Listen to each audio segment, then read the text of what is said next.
Welcome to Southern Sense Talk on Rumble. You are going to love Annie the Radio Chickadee Ubelis and her co-host, C.S. Bennett.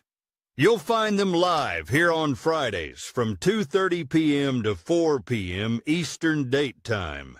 Check out their website at Southern Sense, as in commonsense.net. It's that easy, southernsense.net. So sit back and relax. They're informative, fun, irreverent, and politically incorrect. You never know where they'll go, but you'll love the journey.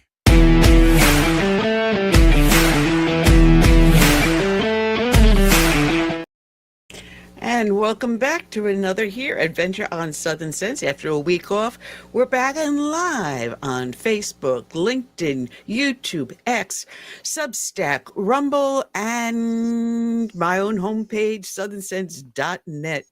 Oh man, we got a lot to talk about and a lot to do. Looks like we got a problem with one of our feeds, and it's Rumble. All right, we're having a problem streaming to Rumble for some reason. Hopefully that'll clear up on their end. Anyway, welcome. We got a great two guests coming in. Thomas Jipping from the Heritage Foundation. He will be joining us. He is the Senior Legal Fellow for the Edwin Meese Center for Legal and Judicial Studies. Got to get the whole mouthful in. Heritage Foundation. And we also have former Father Frank Pavone, Priest for Life, very, very active pro-life proponent. He's got his own podcast. He's got numerous organizations he works with, leading a lot of pro-life protests throughout, not just the United States, but the world. Very exciting show here lined up today. And there's so much to talk about that's going on in the world. Before we get into all of that, everyone knows that we start each and every show with a dedication to a fallen hero. And today's show is being dedicated to Police Officer Michael Horan of the Greensboro Police Department of North Carolina. His end of watch was Monday, December 23rd of 2024. As we bring up this dedication. Loved ones gathered together this week for the holidays. One North Carolina family is now in mourning. Officer Michael Horan was killed while responding to a call about a man with a gun inside a food line yesterday morning. Greensboro police say Officer Horan was hired by the department back in 2017 and was sworn in as an officer in 2018. Authorities say Officer Horan did not have time to draw or fire his weapon. A procession carried his body away from the scene. We're told a memorial was set up for Officer Horan last night at police headquarters. 34-year-old Terrell McMillan of Greensboro was arrested a few hours after that shooting. We're told he led North Carolina Highway Patrol on a chase through multiple counties. He was an excellent officer. He had an outstanding reputation inside the department and in the community. We ask that you please keep his family, friends, and fellow officers in your thoughts and prayers. Authorities say the circumstances regarding what led to the shooting are still under investigation. Food Lion says the store will be closed as that investigation continues. And the company also says it's cooperating with authorities and providing resources to support its employees. North Carolina Governor Roy Cooper released a statement on the shooting on X, saying in part, quote, "The officer was courageously doing his duty protecting Greensboro when he became the victim of a senseless act of violence. I extend to his family and friends my sympathy and a grateful heart for his brave, dedicated service."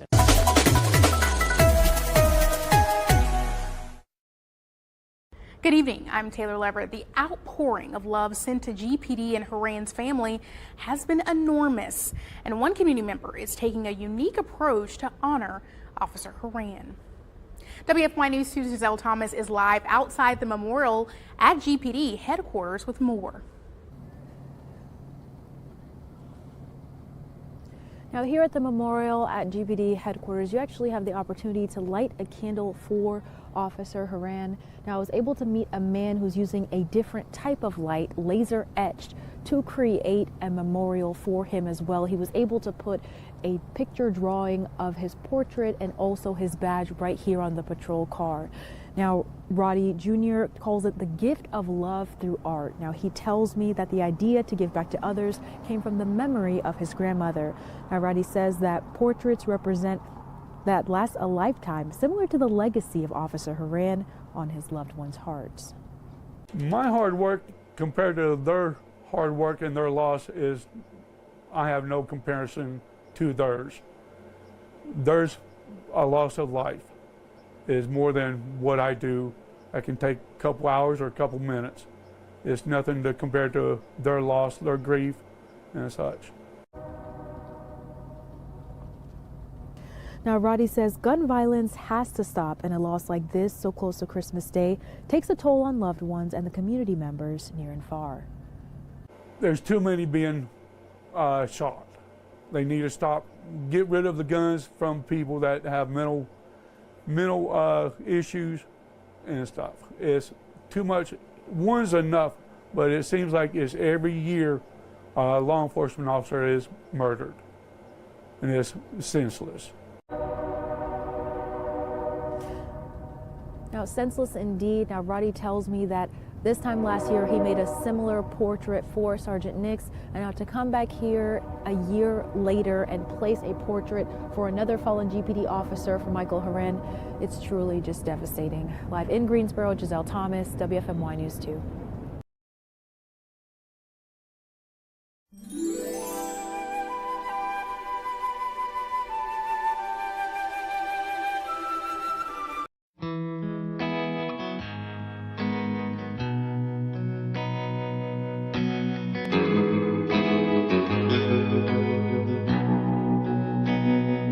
Let it be said, when we finish this race, we kept them free, we led with grace. Let it be seen,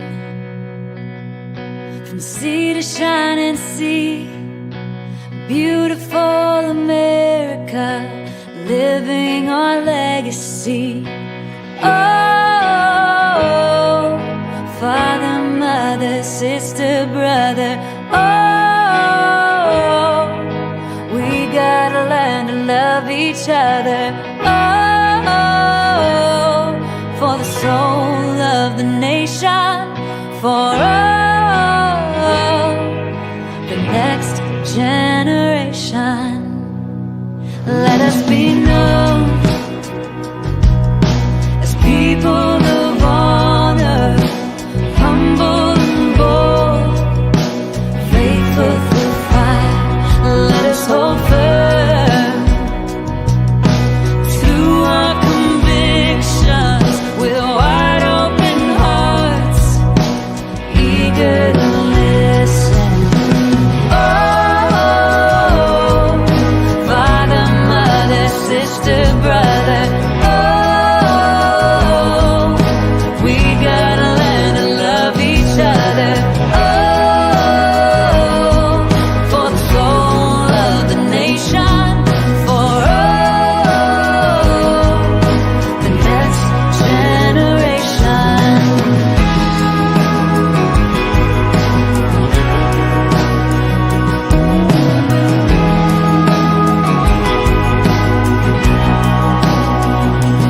Let us make room.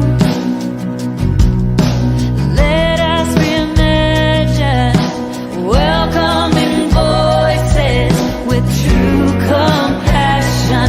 Let's craft a world with hopes and dreams, challenges known, and those still unseen. Oh, Father, Mother, sister, brother, oh, we gotta learn to love each other. Oh, for the soul of the nation, for the next generation.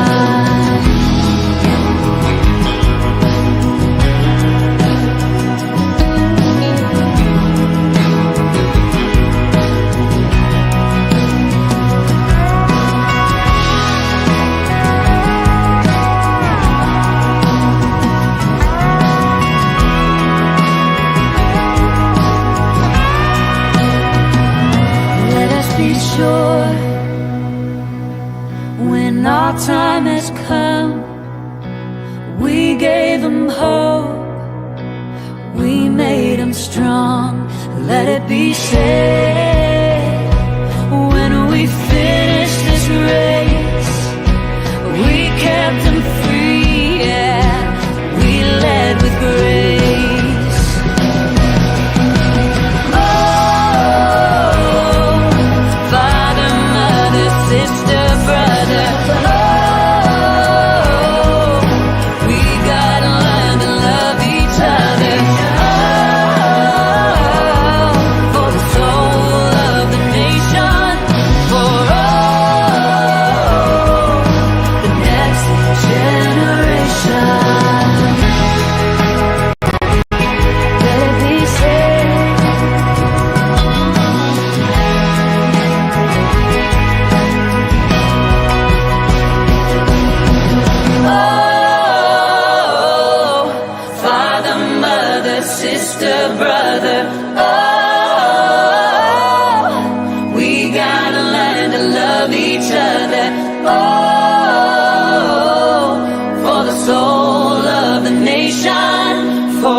All right, and we're back, and welcome to everyone that is showing up on Facebook and X and everywhere else.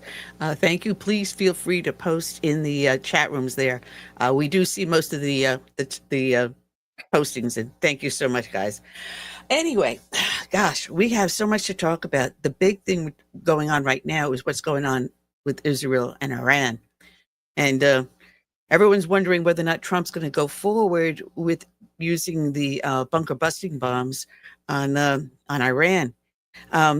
This happened before, this very same situation, which led to the 2015 nuclear proliferation treaty that Trump, when he came into office, got us out of. During that time we had that treaty, with going on, Iran was building its reserves. And there was no inspectors, no one was checking. So they had all these years to build up their nuclear weapon arsenal. And Trump said, well, this is bad. This is not working. Let's get out of it. Let's try to stall them. Let's try to, put a stop on it. And thank you, Joe Biden, who just let everything collapse around us. But now here's the question. If the United States does actively use those weapons in Iran, and our guys and gals are out there doing this, we are now entering ourselves into a war. And that's not a position we really want to be in. So the question is, can Israel use those bombs instead of us? That's a question. And that's something that's been going on. Well, there was a debate back in, when was this posted? I don't think they had a platform.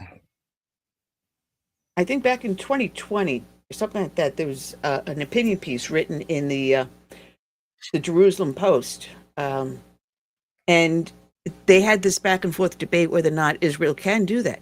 Now, this was written several years ago.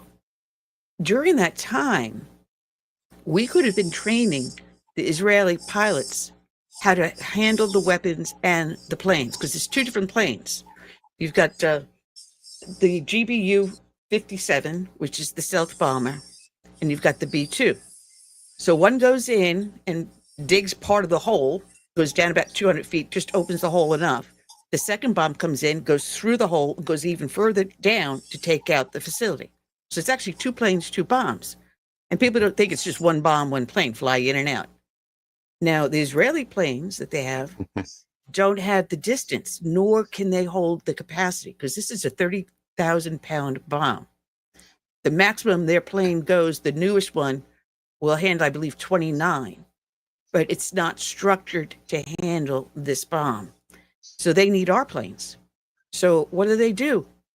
Do they lease these planes from us and then train their pilots? Well, I don't think it's that simple, because the technology involved in navigating, using the GPS and coordinates and It actually releasing the bomb takes and all that. But it actually takes years. I mean, to get even a pilot up ready to be in the plane to learn and assist takes and months that's and what I'm months. getting at. So the And of question course, we know is, the last 4 years, the Biden administration wasn't friendly with Israel. but don't you think Israel has been learning the technology? Yeah, they had the technology to do that with the pages to send out to Hezbollah and blow them up off their own phones. But with the knowledge and This time it's spyship different, they though. have, well, we'll see. We'll see, because maybe I'm wondering that if Trump is using this 2-week hiatus to make his decision, the question is, he may be asking Israel how up to speed and can they maybe lease the planes and use their pilots so that even though they use the bombs, it's not the U.S. doing it.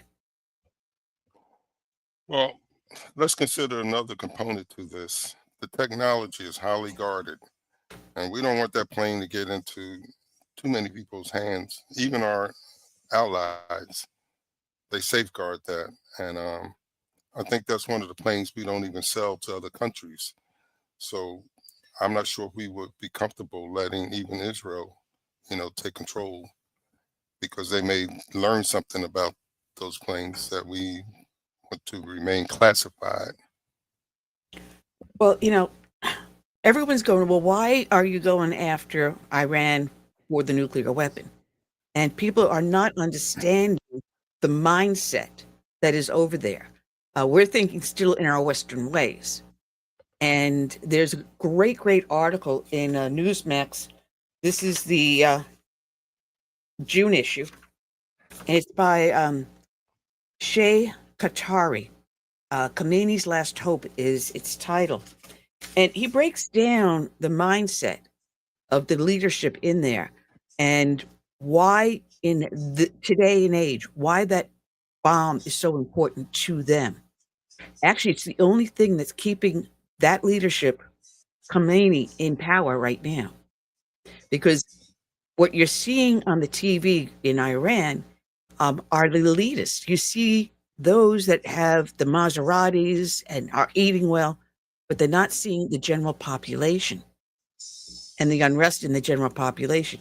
So when you read these articles, you're finding out that the normal people out on the street, the women are no longer wearing the hijab. And in the past, they would be arrested and sent to prison and tortured, in many cases raped. You're not seeing the student protests that we've seen in the past because the students, they're not even following the regime much anymore. They're going to Western ways. They're driving around with dogs in their car. And under Islam, it's prohibited. Dogs are off limits. But yet now these kids are riding around. Sure, they're riding in cars from the 80s and 90s, but they've got Western music blaring out of the cars. They are actually subtly in revolt. They have kids scrounging in the garbage cans to eat because there's not enough for them to eat. The general population is in poverty. And the only thing is that Iran has driven it into their mind that America is the Satan, Israel is the little Satan, and in order to protect us from these Satans, we must have a nuclear weapon to keep us safe. It's the only thing this regime has to hang on to. They're not going to the mosques. The only people that you see in the mosques are the elitists. You have this one group, I don't know if I'm going to pronounce it right, BASIRJ. It is the youth military. It's the only thing that's actually keeping them cohesive and in power. And if they lose that weapon, then Khomeini lose total power. That's why they're not going to release it. He's not going to surrender under no case. The only thing Israel has is if they can pinpoint him and take him out. You take Khomeini out, you may see a change in the politics in Iran. Well, they claim to know where he is. I don't know if that's just propaganda or disinformation, or they actually know where he is. But I think one of the reasons Trump wants another 2 weeks. Some people are divided on that. Some say, well, he's kind of chicken, he doesn't really want to do this. And others might say that, he still wants to make a deal. And he said, we're past that right now. They had 61 days to come to the table. Well, What now I it's more than believe he 61. wants another, Yeah. yeah, what I believe he's want another 2 weeks for is because the Israelis are they want to make sure that there are no other sites with nuclear capabilities, because this guy has promised that there's something big that's coming if they're attacked again or come after the leader, Ayatollah. Well, the And only other they have option, built according, well, facilities before that Israel didn't know about. So they want to make sure they have time to do some more searching for other facilities they may not know about. yeah. But there is one out for Khomeini, and he did this once before. That was back in 2015, where the moderates were the ones who negotiated the proliferation treaty, the nuclear proliferation treaty. The moderates did it without him having any part of it. He kept himself separate. He may do that again. Again, play the same game he did in 2015. That's a possibility. But how much power will he retain after that? People don't understand how much the country of Iran is in distress, to put it politely. Whether or not this would be enough, you take Khomeini out, then the youth will uprise, and maybe there will be freedom in Iran. But people have turned around when we did this treaty, and Iran said, okay, fine, we'll do this treaty. Then we had Lebanon going into chaos. They go in, and now Hezbollah controlled Lebanon. They did the same thing in Syria. They went in, and then they controlled Syria until the Syrians said, nope, they finally kicked him out. They had Gaza with Hamas. And Israel sees Iran going country by country by country and actually making them colonies of Iran. They send in Hezbollah and Hamas, but they don't take over the government officially. But they do control the country through Hezbollah and Hamas. And Israel sees this, and that's what they need to destroy. And in order to completely destroy it, they must take out Iran one way or another. They must make it non-nuclear somehow or other. And that's why I believe there's not going to be a deal made, because Israeli doesn't want a deal. They want to annihilate this regime once and for all, get rid of it. Well, there's a lot going on with it, so we'll see. To make a deal is only going to put it off another couple of years, where they rebuild and have another bomb, and they have to go in there again. Well, we're going to see what's going on. In the interim now, we've got the riots are still going around the country. Again, today in Portland, another violent riot. And it's all based upon immigration, allegedly. And you start to follow the money trail, and you follow what's going on between China and Iran, and then China and the United States. Now, several cargo planes left China. One especially is owned by a company in Luxembourg, but 25% of the company is owned by the Chinese Communist Party. So it left China, goes over, and somewhere over Iranian airspace, its transponder mysteriously turns off. It disappears. And then suddenly it reappears and heads towards Luxembourg. So the question is China now secretly sending arms to Iran? At the same time that's going on, China ends up, their money and influence is behind a lot of these protests. There's a Chinese businessman. What an oxymoron, a communist business capitalist. That doesn't work too well, but there's a businessman that is funneling most of this money going into the protests. They're not organic. In no way are they organic. They're coming out there with military-grade face shields. They're coming out there with things that normally a protest does not have. It is being highly orchestrated, and a lot of this money is coming now, it appears, from communist China. I mean, there's so much that they have been doing in our nation. There's also a new breaking story I caught just recently that a lot of driver's licenses have been issued illegally to illegal aliens. And again, they're being sent over here in hundreds and thousands in boxes from China. Now you've got the scandal going on in Florida that you've been following with the Department of Motor Vehicles. Several individuals were making money on the side, saying, "Oh, don't worry about it. We'll just process your driver's license. You don't have to take the test or anything like that. Go ahead. We'll get it." And what was it? This one guy, normally his computer said 25 driving tests are done and documented on his computer per month, but suddenly it jumped up to 300. Come on. Yeah, America got to wake up. We're being invaded. And it's been going on for years, for decades, and we got to finally wake up.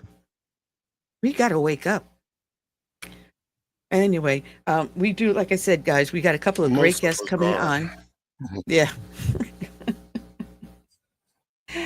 But, you know, there's so much going on in the world here. Low information people. Yeah. And, you know, what's going to be worse now, you've got AI. So you type in a question, and AI automatically picks up for you your highlights of whatever the news items are. Instead of doing things like we do, you know, research, you know, actually going through and looking at the actual news articles, pulling the information, doing the background checks. Like normally you open a newspaper, you read the article, but now AI is telling me what to read. So it's a low information public out there. So I hope shows like this open people's eyes and say, hey, there is a lot going on in the background, and it's not conspiracy theories. It is not conspiracy theories. No. These are going forward with full DOJ investigations. Department of Justice is looking at these very things we're talking about. But anyway, we do have a guest coming in a little early, and he's got his tie on straight. So if he's willing and ready, and I just knocked myself out. Oh my goodness. I hate this camera. I really do hate this camera. It keeps on turning around and making me like a little tiny person. Anyway, let's bring on, if he's ready, the one and only from the Heritage Foundation. He's shaking his head no. Let's see. Anyway, bring him on, Mr. Thomas Jipping. How are you doing, Mr. Jipping, today? Oh, do you have a headset on? Earpiece in? Oh. Folks, you can't make this up. This is what happens when you go live. That does help. Well, anyway, Mr. Jipping is from the Heritage Foundation, and he's the senior fellow for the Edwin Meese III Center for Legal and Judicial Studies at Heritage Foundation. I got that in all one mouthful without messing it up too badly. How you doing, Thomas? I'm doing well. Thanks for having me. Oh, great. I mean, we have so much to talk about, and we do have Frank Pavone joining us in a little bit. But I just found out that Tuesday is the National Day of Prayer and Fasting for Life. And there is a movement here in the United States where we're going against the wokeism that has been ripping us apart for the last couple of decades. And I'm seeing more and more people going more towards pro-life than ever before. And you've been writing several great articles. We recently had SCOTUS making the ruling on the SAVE Act, which then helps prevent the transitions of kids that everyone seems to feel, hey, a child at the age of 5, 6, 8, even 11 can decide what gender they are, yet they can't drink, they can't smoke, they can't drive a car, they can't vote, but they can decide how to destroy the body for the rest of your life. Yeah, we're in the last couple weeks of the Supreme Court's term, so they have about a dozen decisions to hand down yet, and some of the biggest ones of the term, they usually wait till the end to give us, and that was certainly one of them. There's about I think 20 or so states that have passed laws prohibiting so-called gender-affirming care, either surgeries or drug interventions for minors. You know, not that long. I mean, I'm in my 60s, but I'm not that old.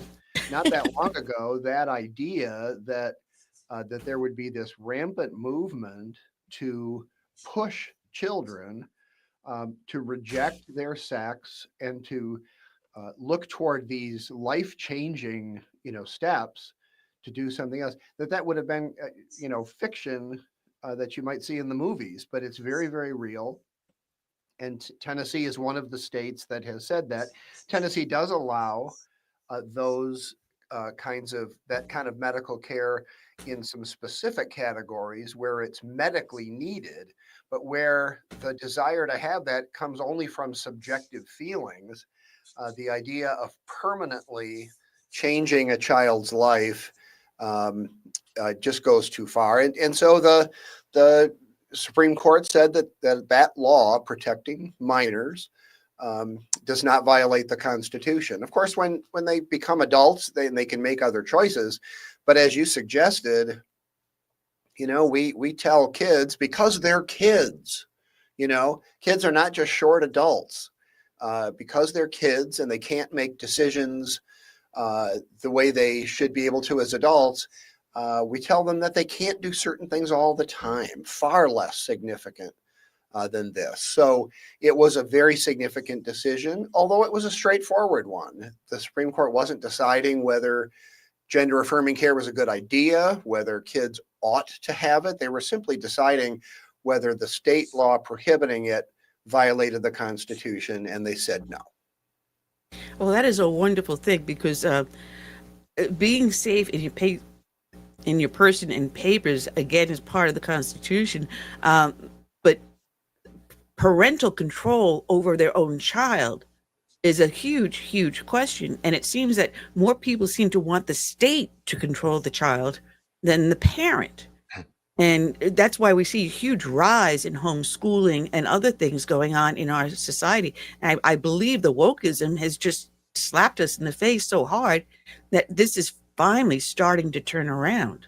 Well, that issue significantly is going to, I think, back to the Supreme Court, because these laws that, as I said, about 20 states have passed, when they're challenged, and they have been in several different jurisdictions around the country, they're usually challenged in two ways. One is that the minors are saying, if you discriminate against me on the basis of gender, you're discriminating on the basis of sex, and that should be illegal.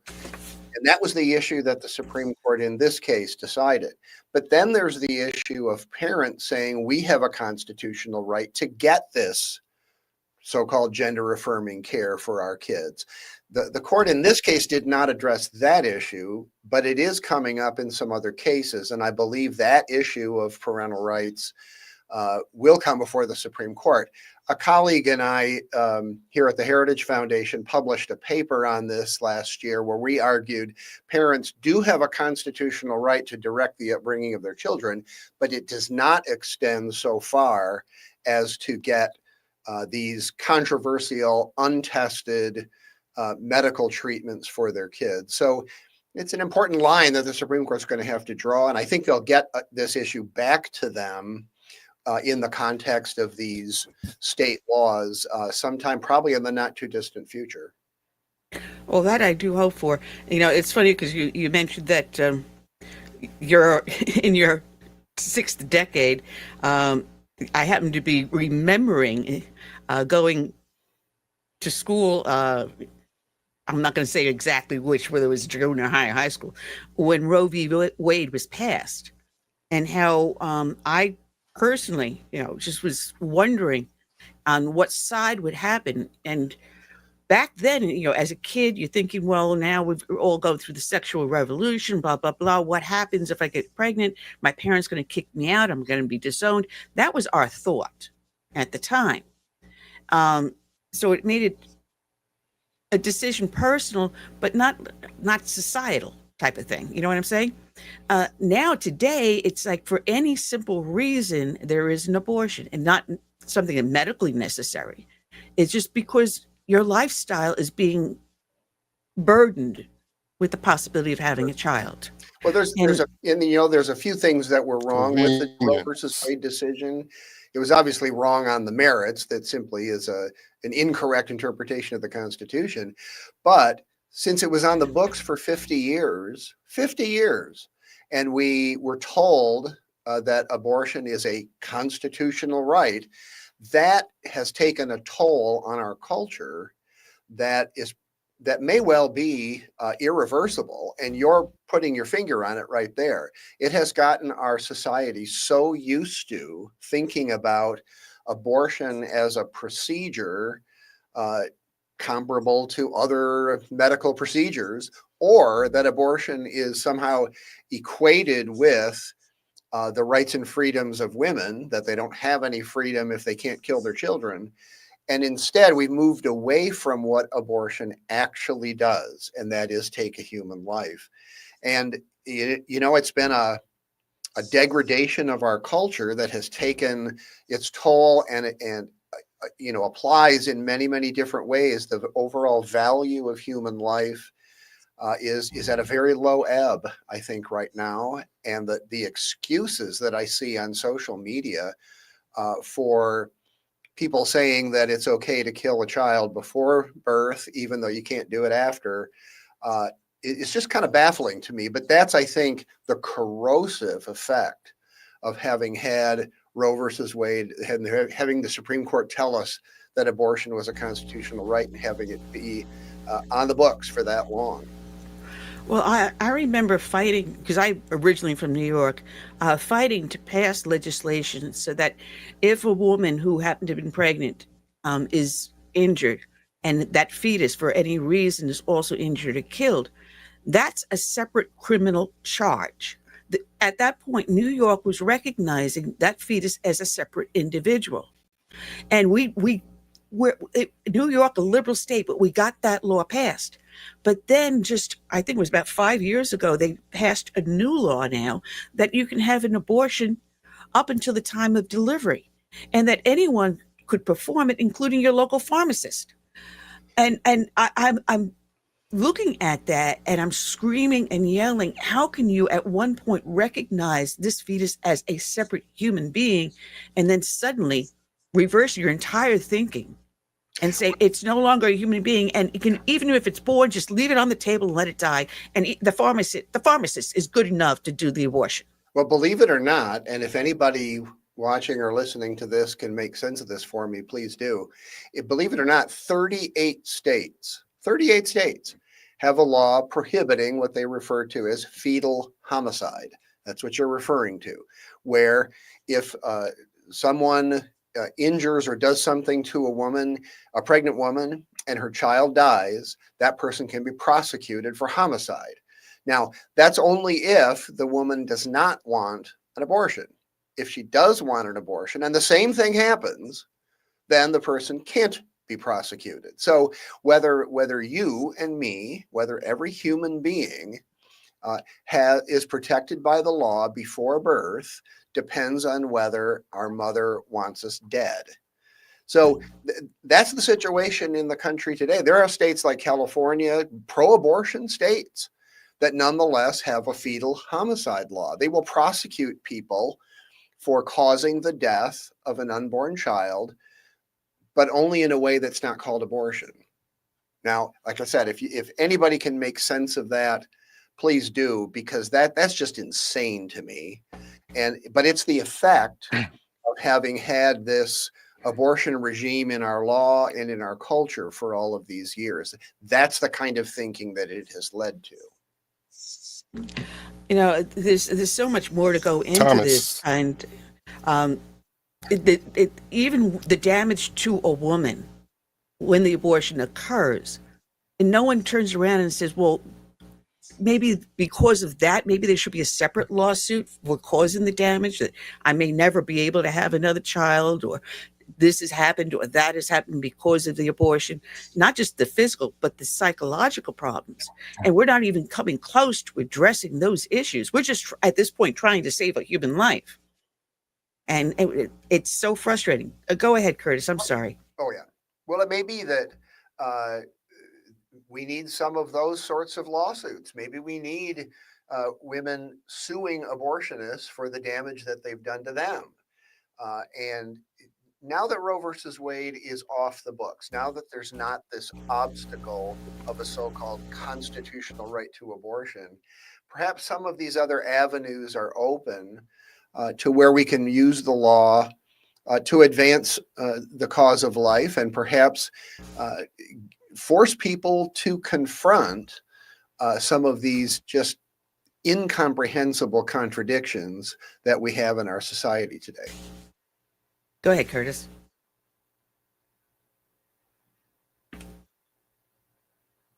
Curtis, we lost sound again on you. Curtis, we lost your sound again. I'm sorry. He's got a headset that doesn't want to behave. That's what happens when we do things live. Check 1, check 2. What about now? We got you. We got you back, Curtis. Go ahead. What about now? We got you. Go ahead. All right. Planned Parenthood. I noticed when they were at full throttle, they were going after young women to get abortions. And those women are stressed out. It's probably the first time they have to deal with pregnancy. Most of them are not mature enough to make such decisions, no more than some people go out, get drunk, and get tattoos that they regret 20 years later.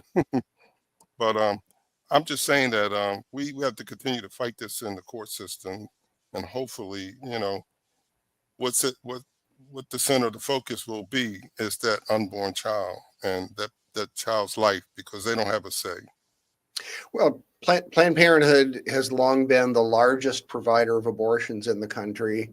They want to spin it as if what they provide is, quote, health care, and they want to shift the focus to other things that they do for people. Well, there are community health centers all across this country that provide all of that care.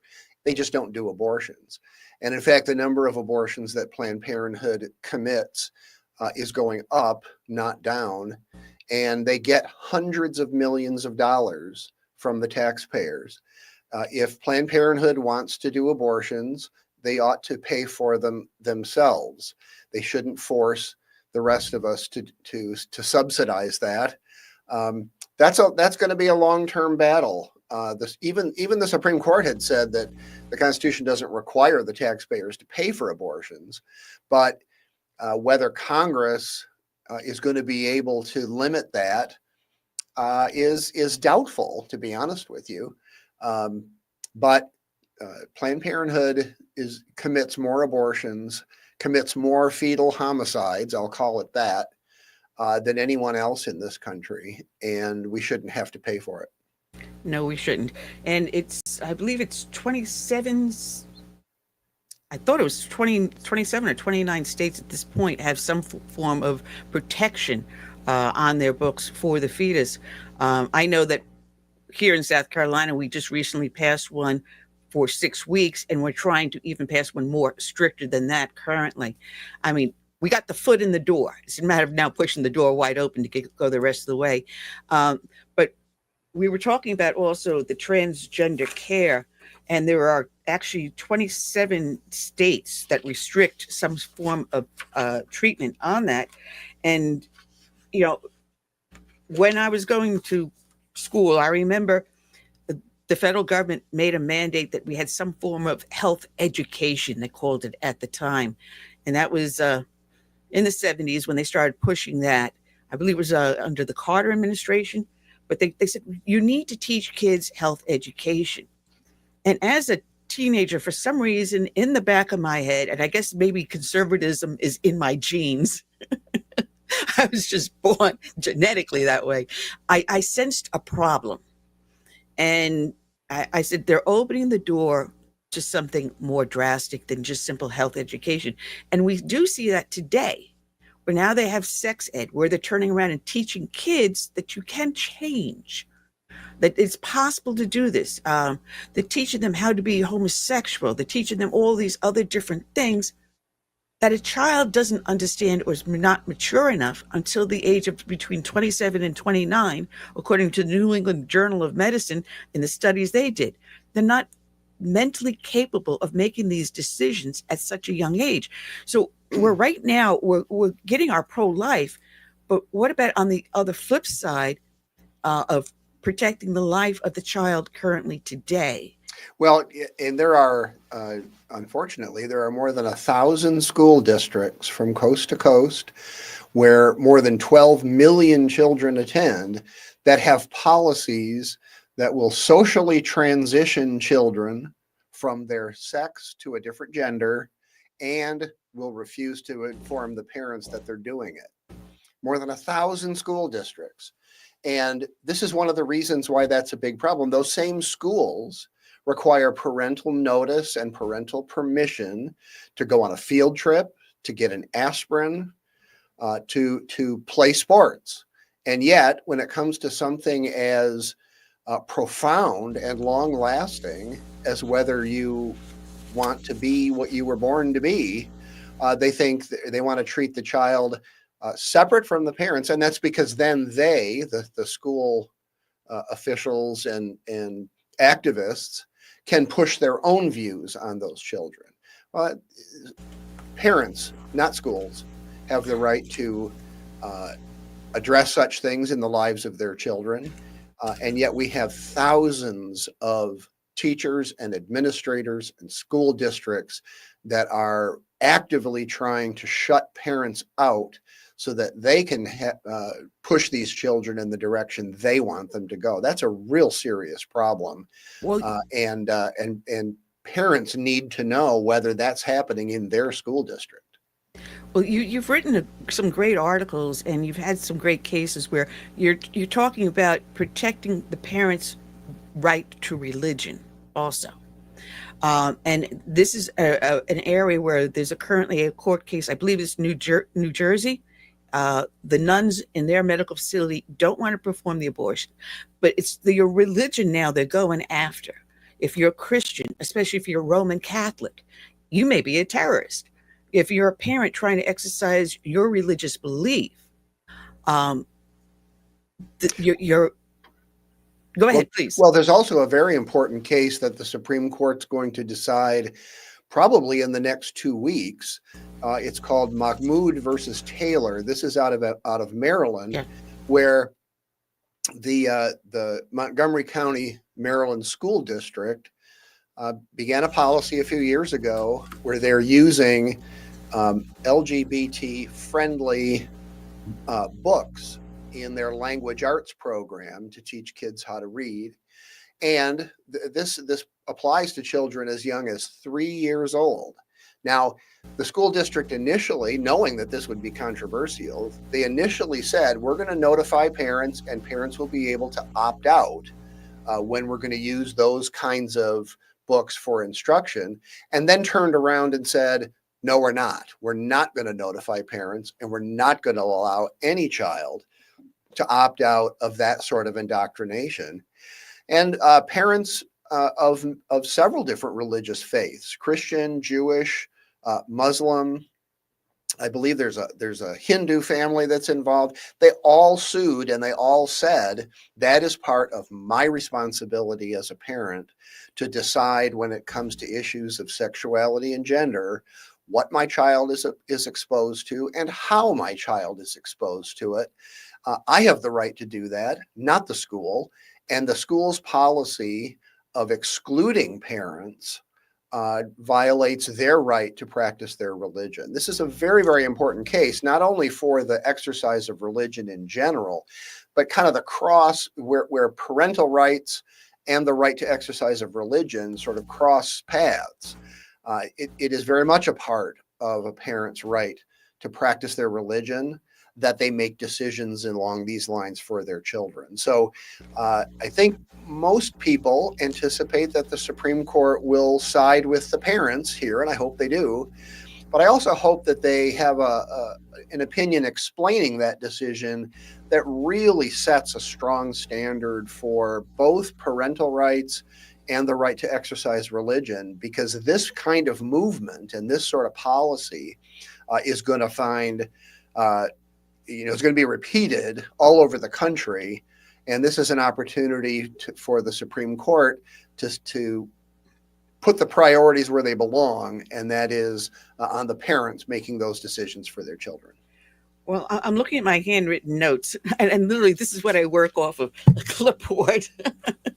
I have my own cheat sheet here too, by the way. I haven't looked at it yet, but I brought it with me. But with these rulings that we have, and recently the SCOTUS one, which is the state versus Skirmit, dealing with the transgender, and the one that you just cited, it's not overturning previous decisions we have, like, for example, the 2020 Bostic versus Clayton County dealing with workplace discrimination. So as we're looking at all these things, a lot of people are, and I'm asking, how will these things also affect the other fights we have? Say, for example, military service, athletics, bathrooms. I mean, will we see a resolution, or will these all still be up in the air?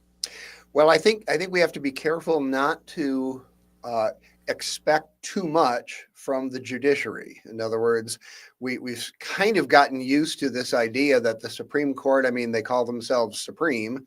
So we've kind of gotten used to thinking that, well, they can decide all of these issues. They can decide them any way they want. And that's not the way our system of government is supposed to work. Judges have the power to settle legal disputes between specific parties over specific issues. Those are legal issues. They're not supposed to be political or policy issues.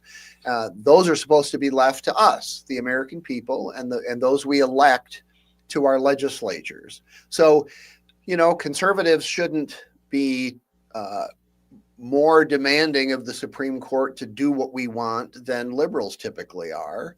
So the Supreme Court does have these kinds of issues come before them, but those issues come before them in the context of a specific case, like the Scrimeti case, like the one involving the Tennessee statute. The Supreme Court's not there to decide how the country should be run. They're not there to decide what our values and priorities should be as a culture.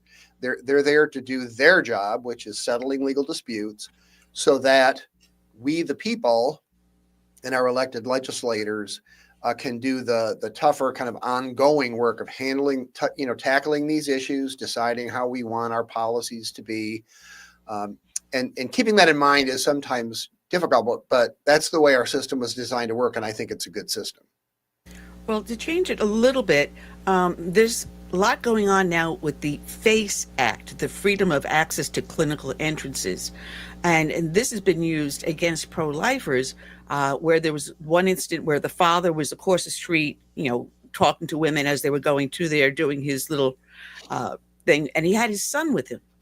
And someone from the clinic came over and started to harass them. This went on to the point where the person from the clinic actually went after the son, so the father defended his child and ended up getting arrested. What is going on now? Where do we stand now with the FACE Act? Right. The Freedom of Access to Clinic Entrances Act was passed about 30 years ago, at a time when there were large-scale protests by groups like Operation Rescue to shut down abortion clinics and this kind of thing. And those, there weren't many of them, but those were used as the excuse by abortion advocates to pass a law attacking pro-life speech, pro-life activities. I wrote a paper on this too last year, where I looked carefully at how that law was passed, how it was written, how it got broader and broader. It started with just blocking the actual entrance to a specific building, and it became a law allowing federal law enforcement to take the kind of actions that you were just referring to. This was the case in Philadelphia, and as it happened, when that person went to trial, it took 3 hours for the jury to come back and acquit him of all charges. That case never should have been brought. And that law, by the way, is not constitutional. Congress does not have authority to regulate what happens in front of local buildings and this kind of thing. And there is a legislation in Congress to repeal it. I will say that in one of a number of things that the Trump administration is doing to promote the pro-life cause, the Justice Department has said that they will restrict enforcement of the FACE Act only to the specific situations that the law was intended to cover. They are not going to enforce it in the ways that you were referring to, where we're going to have these cases of, a dozen armed agents storming someone's house and arresting them in front of their children. That's not going to happen under the Justice Department that we have now. And the administration has said that they're going to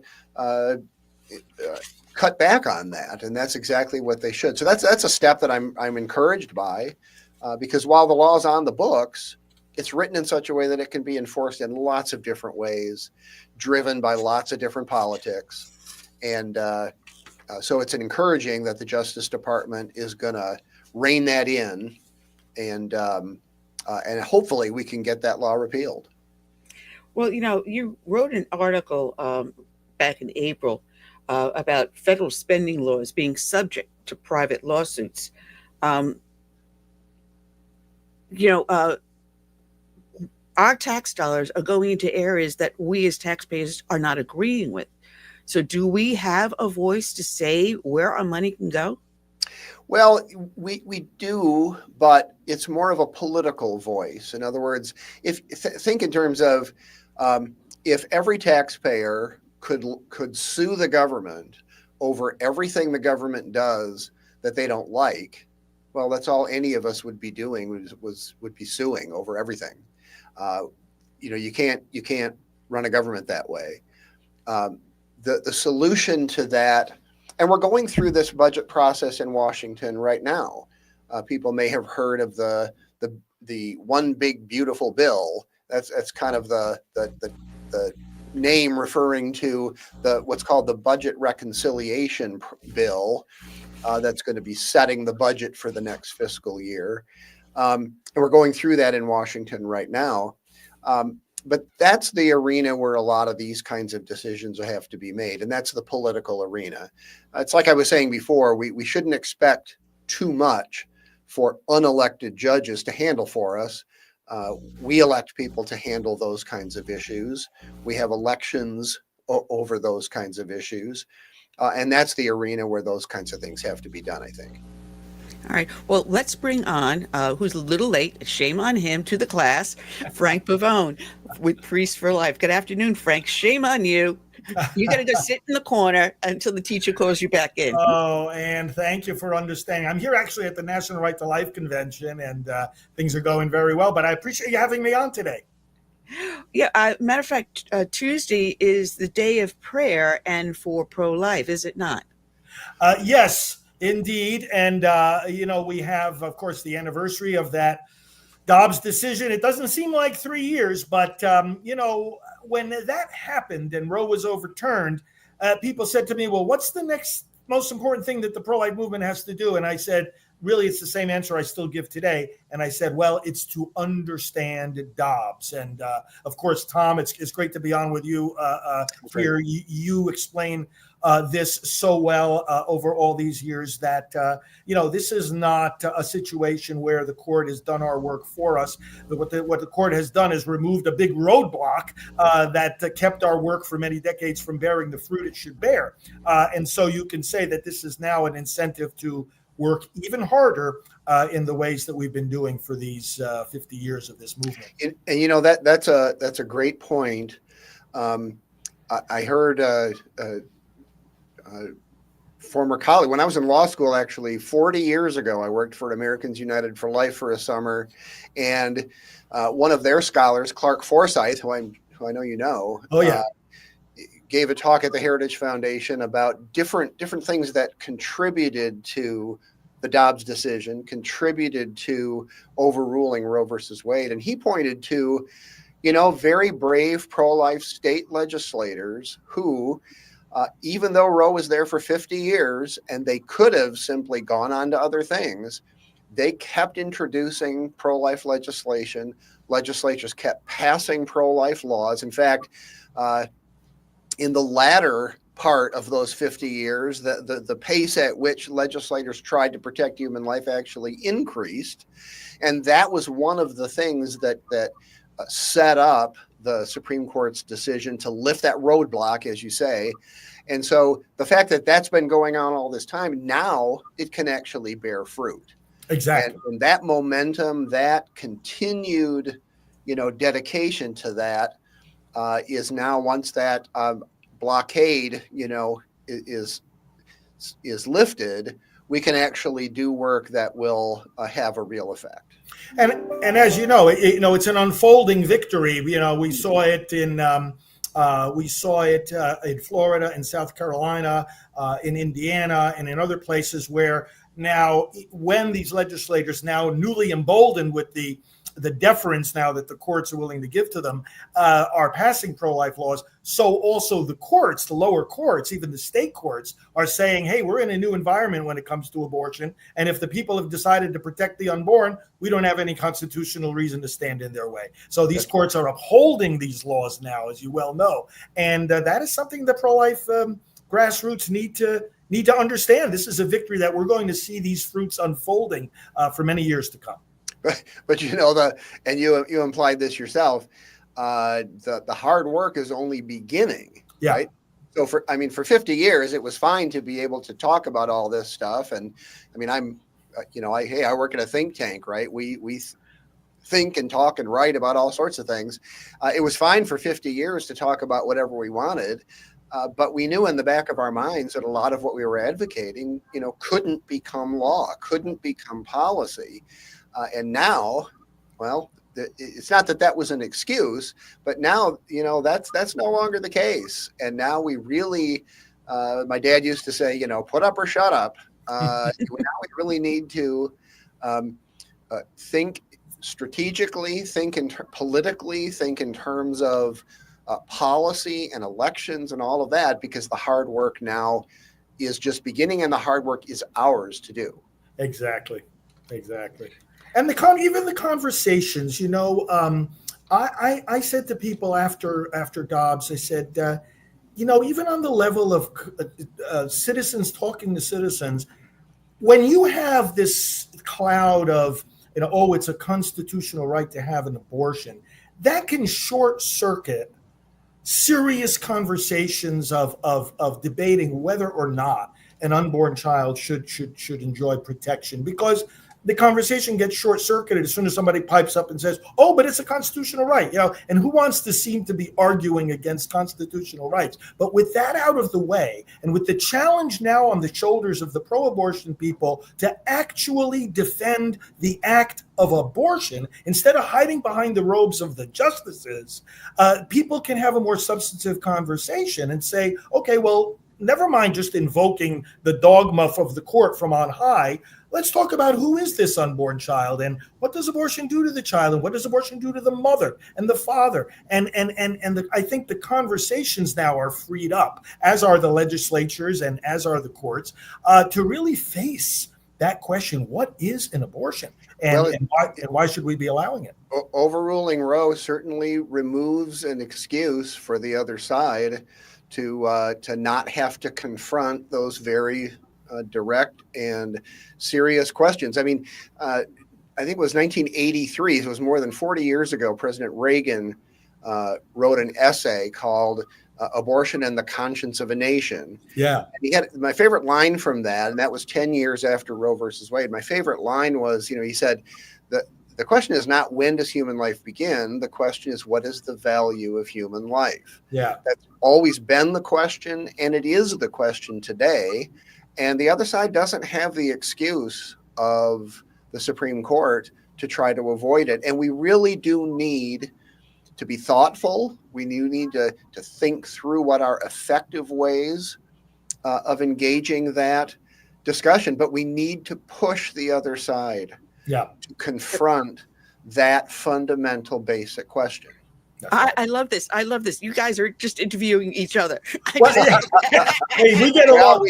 We've done it before. We get along real well. Yeah, Tom has been a blessing to our. We have these leadership meetings that I coordinate quarterly, and Tom has always been just a great voice for helping the leaders to understand these issues. So thank you again for that, Tom.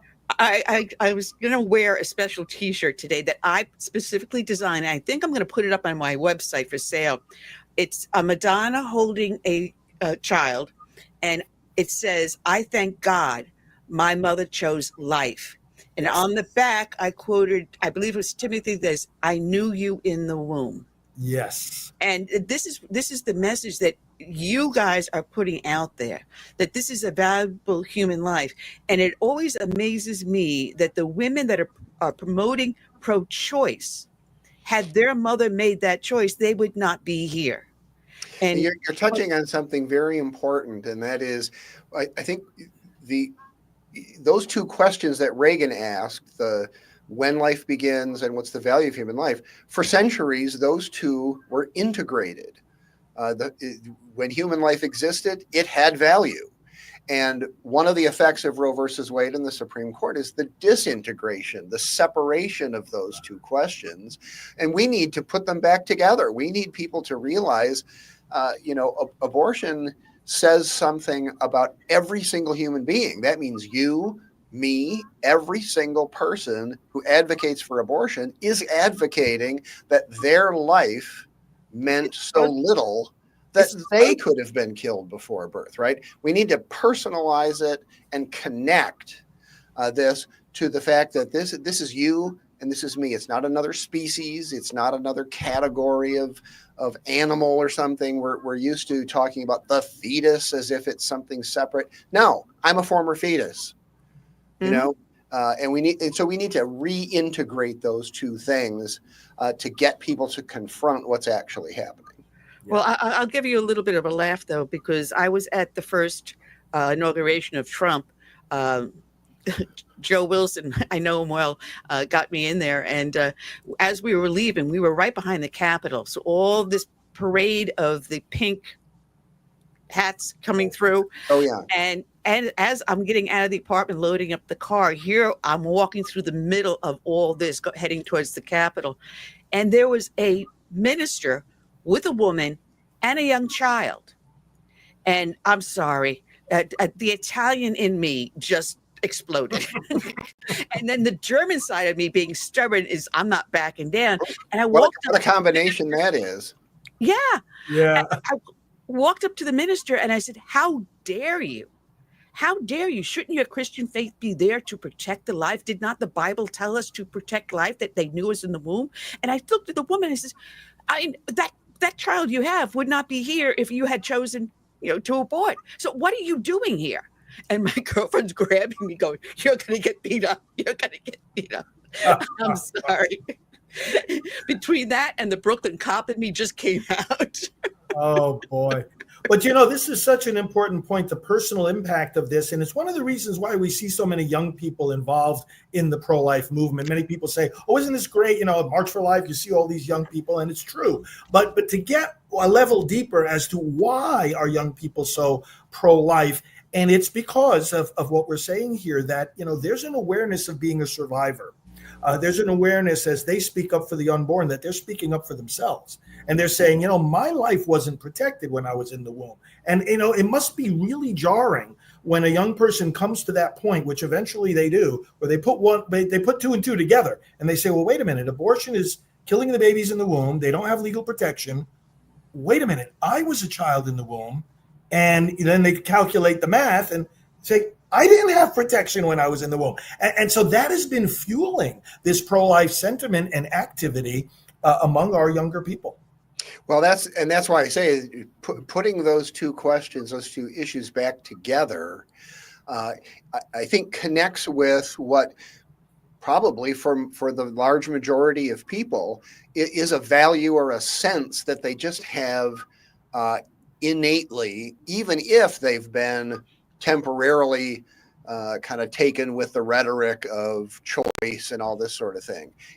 I have found over the years talking to, we had, for example, when I worked for Senator Orrin Hatch in the Senate, this is way back in 2005 or 2006 when Sam Alito was nominated to the Supreme Court. We had groups of young people from Utah come to our office to try to persuade us to oppose Alito. And I had the chance to talk to them, just engage them in these kinds of conversations.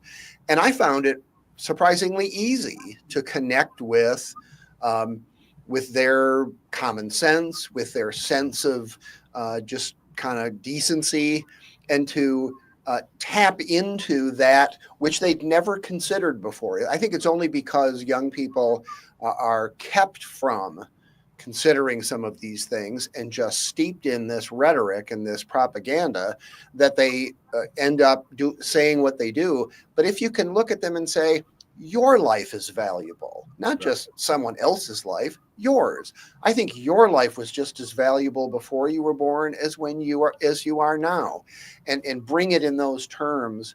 I really do think that many people, once they wrestle with that a little bit, will come to the right decision. Absolutely. Well, we started off the show, Frank, talking about SCOTUS and the SAVE Act. And I've said this, and many people that I've interviewed on this subject, and I says, what the wokeism and the left want to do is destroy us. If you cannot destroy the child in the womb, then you destroy the child outside the womb. And this also leads into, assisted suicide and so forth. Human life is disposable in their mind. Their own life is valuable, but they do not consider any other individual to be as valuable as they are. Mm-hmm. Therefore, we have now created a disposable society. And what we don't see is, when we talk about abortion and these other things, what are the trauma and the effects, the destruction to the human body, whether it's through abortion or transgenderism, and then to the psyche of the individual, to the soul of the individual. Yeah. Well, speak on that. Abortiontestimonies.com is a website that our Silent No More campaign puts together. Silent No More is a worldwide movement co-founded by Priests for Life and Anglicans for Life. And that is it's a very powerful witness to the very thing you're bringing up, that the lived experience of not just the moms, but the dads, the grandparents, the siblings, even the friends. A friend brings her friend to get an abortion. Well, if that mom is going to grieve later over the death of that child, what about the friend when he or she realizes what they did?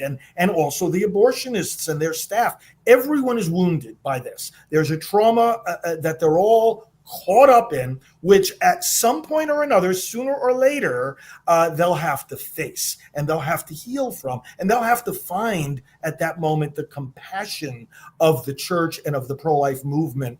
And that's why we have this movement, Silent No More. First, to help them find healing. Secondly, to help them share their stories so that others don't go down that destructive path. And third, just to give hope to everybody that, the God of life is the God of mercy. And the church, committed to pro-life, is also committed to what St. Paul calls the ministry of reconciliation. We're not out there to judge people. We're not out there to condemn people. We're out there to heal them and to bring them back to the peace and mercy of God himself. And in that sense, this has to bring about some changes in the church too. I mean, we see not just groups within denominations, but we see entire religious bodies turning and embracing abortion. Yes. The denomination I grew up in was solidly pro-life, and now it's going off the edge, which is why I attend a different religious communion now than I did when I was growing up. And so there too, this is a wonderful opportunity to show the love of Christ, to show what the church is really about in the world. And yet the church is in some trouble as well in terms of whether it's in the right position or the right shape to be able to step into that opportunity. But that the development of the Crisis Pregnancy Center movement, where there, as I understand it, there's now more pro-life pregnancy centers than abortion clinics in this country, and they provide so much more than just whether a mother's going to give birth or not, and they do so at their own expense. And yet the left is even trying to shut them down, to defund them, to criticize them. That is how totally the abortion mindset and this commitment to, death as a symbol of some kind of progress has infected the left. But, these are wonderful opportunities. I know I'm taking a lot of time here, but I'll just No, say, that's fine. where I grew up in Holland, Michigan, when I grew up, my mom, who passed away just a few years ago, but she and a friend of hers at church sewed baby blankets for the local crisis pregnancy center. They did it without any fanfare. I didn't even know, since I had moved away, I didn't even know they were doing this. They sewed over 1,000 baby blankets that were given to this local crisis pregnancy center, handed out to families, to mothers in need. That's exactly the kind of example I think that we ought to follow, where there's always an opportunity to do something, either with an organization, with a church, in our local community. There's always something we can do to promote the cause of life and to help mothers who, may feel that they only have the option of abortion, that they do have other options and other supports. That's an example that my mother set that has always stuck with me. And I think we all of us can find something like that to do. It's amazing, isn't it? Like some people that get into pregnancy center work, and I was just speaking a couple of months ago at one of the national, there are three conferences each year that bring together the national directors and staffs of these pregnancy centers. And, and some of them initially get involved in that work saying, oh, I'm going to be above the fray. I don't like all that political fighting, and I don't like the, protesting, and they think, although now this is, there are fewer and fewer like this, but they think, oh, this is a safe place to fight the battle. And they come to find out there is no safe place to fight this battle, because you do something that you would think nobody would have any opposition to. We're helping moms in need. We're helping dads who are confused. We're helping families. We're helping them to have their babies. And what do you end up seeing? You end up seeing the other side that they have an obsession with killing these children. They also want to shut down these pregnancy centers that are helping the children and their families. It's astonishing to people to see the ferocity with which the other side comes after these loving, helping centers. I mean, none of us want to think that is part of the world in which we live, obviously, but it is. And while we do have to make judgments about, well, what am I best capable of doing? What are my giftings from God? What are my opportunities that I have? You certainly have to make judgments like that to be able to be as effective as you can be. Yeah. But the fact is, there's always something that everyone can do. Yes. The problem is not, I think that people are sometimes engaged in the wrong kind of effort. It's that people aren't doing anything at all. Right. So that's what I think people need to realize, that this is something we can all do, even on the one-to-one human level. You mentioned the crisis pregnancy centers. I found out a few years ago, one of my peers in high school who I graduated with turned out to have been a director of that crisis pregnancy center for about 30 years, the one that my mom, helped to supply. Yeah.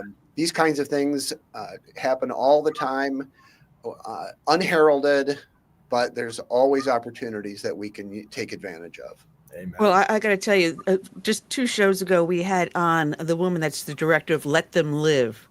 And we're getting more and more national pro-life groups out there. And I'm glad to see that you are now coordinating and cross-referencing, because when you have a woman that is in crisis and she's trying to make that hard decision, and you turn around, you give her a sonogram. And I believe that statistically something like over 90% of the time, the woman will keep the child. And a lot of these crisis centers, like what you have, Frank, will take the person through from not just the pregnancy, but post-abortion, what has happened to the body, what has happened to the mind. When a woman is pregnant, decides to keep it, where is she going to live? Where is she going to work? How is she going to survive? We have here in my community what they call the Radiance Center. And we get baby bottles. And I mean, when I have I still run a tea party. And when I go to one of my meetings, I'll take the baby bottle and I'll pass it around. Instead of just having a few dollars in there, we raise a lot of money. And we also, our church happens to be Anglican, has our own treasure house, a little place that people go in. Our first quarter, we raised over $100,000 that go to places like Radiance. There are in your community places to help, but also nationally to reaching out to you, like for Priests for Life, to let them live, and to a lot of these, and they can get online and make a donation or say, hey, listen, is there something in my community I can volunteer at? Is there someone I can help? We can do this. And I'm glad to see it's a nationwide movement. Absolutely. And, the technology we have today just makes it easier and easier to save lives because, the unborn suffer the burden of invisibility. But it's not absolute invisibility. It's relative. I mean, you don't see an abortion walking down the street. You don't see an unborn baby walking down the street. You see a pregnant mom walking down the street. And yet technology now makes that baby more visible than ever. And if the baby is visible, you can begin understanding, hey, this really is one of us. And why shouldn't they be protected? I want to mention an app. It's called See Baby Grow.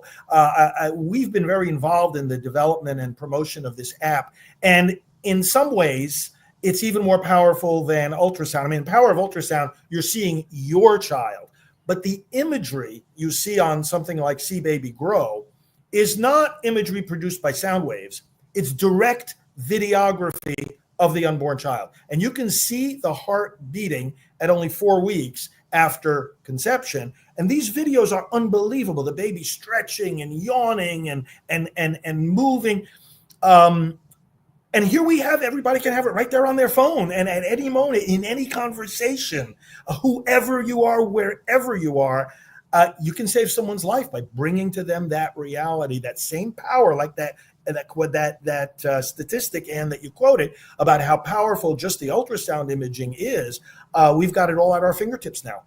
And many people will have seen, remember that iconic Life magazine photo spread, the life before birth.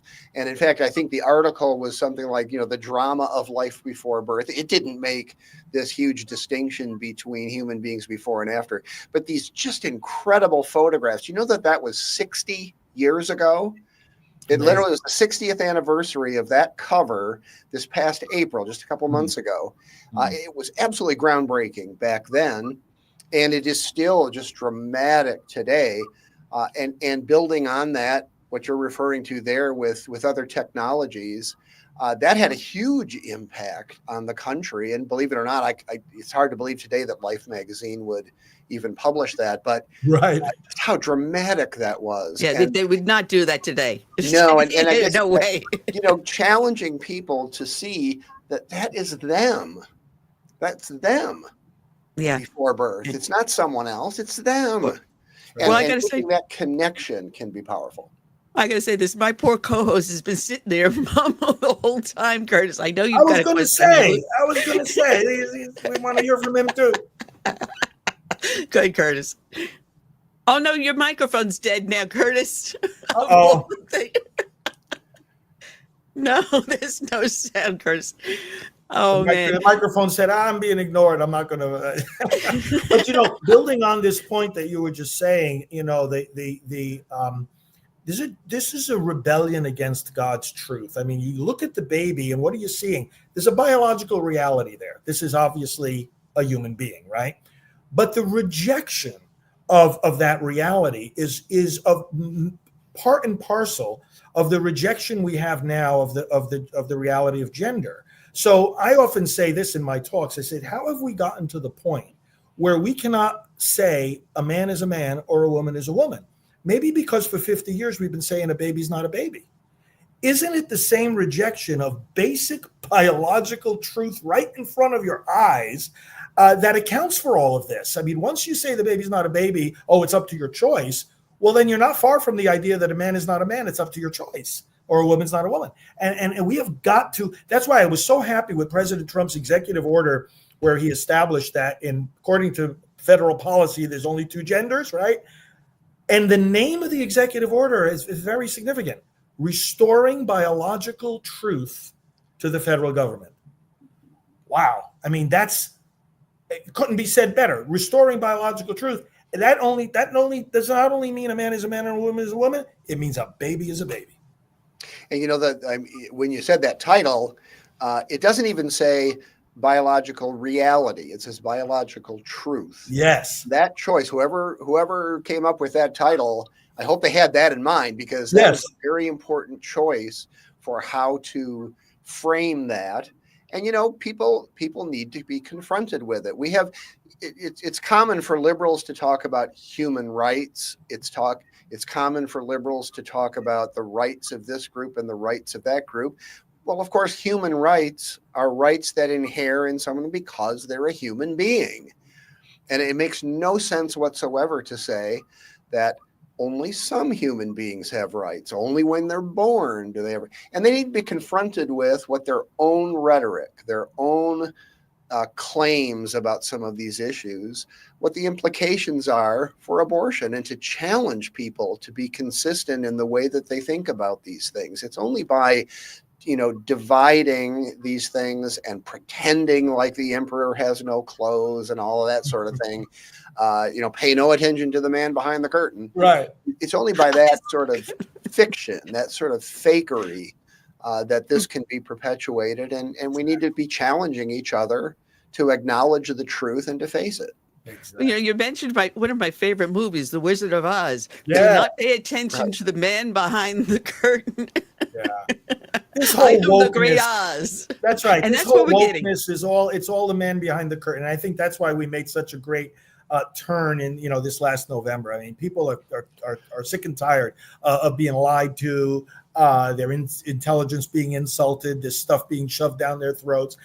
They're tired of it, and they're tired of it in politics, and they're tired of it in the church. Like Tom, you mentioned before, the problem of denominations that are going off the track on some of these basic teachings. They're tired of it in the church too. We want honesty. We want people that speak plainly. We want, politicians behind the podium and preachers behind the pulpit who, after they talk for 15 minutes, you actually heard them say something, and it's something that makes sense and something that challenges people to be, in the civic arena, better citizens than they were before, and in the religious arena, better servants of God than they were before. Well, we're down to our last 3 minutes, and this has been a blast, gentlemen. I'm sorry, Frank, you were a little late. Shame on you. Sorry about that. Yeah. But people can find you at Priest for Life. You also have a podcast you also do there, and they can follow you on all the other websites you go through. Thomas, the Heritage Foundation has been a favorite with our show. This is our 15th year doing this, and I'm glad I had both of you on the same time. Just don't pay attention to my camera. Every time I move the mouse, it scrolls around. But I thank you both for joining us. It has been a blast. And I'm sorry Curtis didn't get any questions in with his microphone problem. But God bless you both. And I do want both of you to come back on the show. Thanks for the opportunity. I'd love to. Thank you. All right. We are down to our last few minutes now. If I can get my mouse to behave. There we go. And Curtis, that's it. That's all we got for today. And we will be back next week. We've got new exciting guests always lined up. So until then, I'm going to say, well, come on, let's go. Here we go. Good night and God.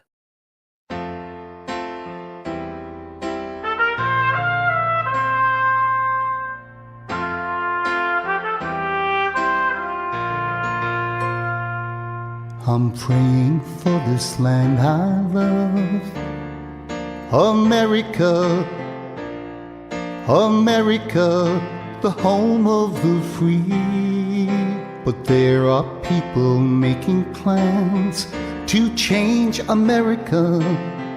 They've no respect for her or what matters most to me.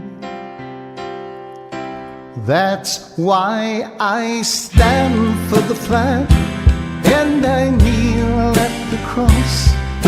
Long for the friends I have loved and lost. And I still believe with God we trust, and the freedom our forefathers granted us. I hope it's not too late to save America.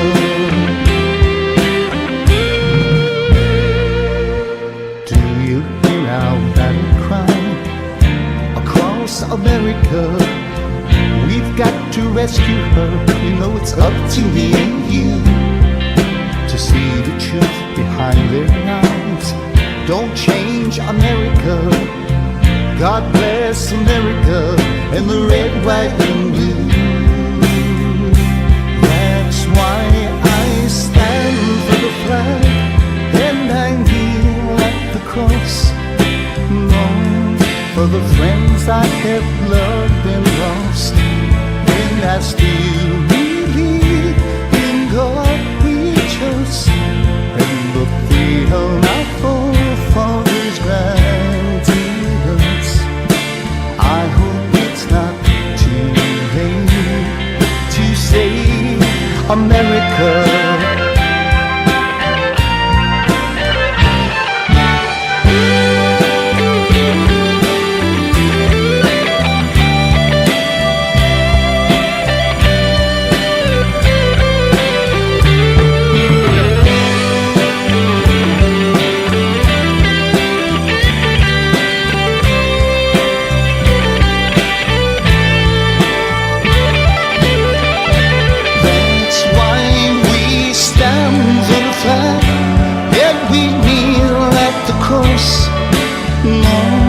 For the friends we have loved and lost, and we still believe in God we trust, in the freedom our forefathers granted us. We know it's not too late to save America. Save America. Let's save America. Together we can save America.